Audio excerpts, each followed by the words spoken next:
விஞ்ஞானிகள் இன்றைய விஞ்ஞானிகள் இந்த 33,000 கோடி என்று 33 தேவர்கள் என்பதெல்லாம் யாரும் கண்டறியவில்லை. ஆனால் லிங்க வடிவில் பிரபஞ்சத்தில் இருப்பதை கண்டறிந்திருக்கிறார்கள். Last week, only last week, scientists have known there is a linga in the universe. கடந்த வாரம் தான் இந்த பிரபஞ்சத்திலே லிங்கம் இருப்பதை விஞ்ஞானிகள் கண்டறிந்துள்ளனர். Chandra, moon goes around the earth goes around the sun. But do you know what sun goes around?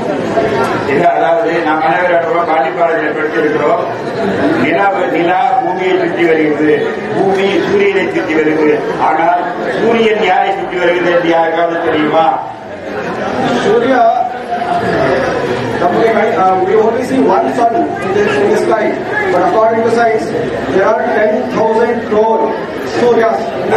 நம்மளுடைய பூலோகத்தை பொறுத்தவரையில் நம்ம ஒரு சூரியனை தான் பார்க்கிறோம். ஆனால் விஞ்ஞானபூர்வமாக பிரபஞ்சத்தில் கோடிக்கணக்கான சூரியன்கள் உள்ளன. 10,000 கோடி சூரியன்கள் உள்ளன. 10,000 crore, bro. அதாவது ஒரு சூரியன் என்றால் ஒரு பூமிக்கு சமம்.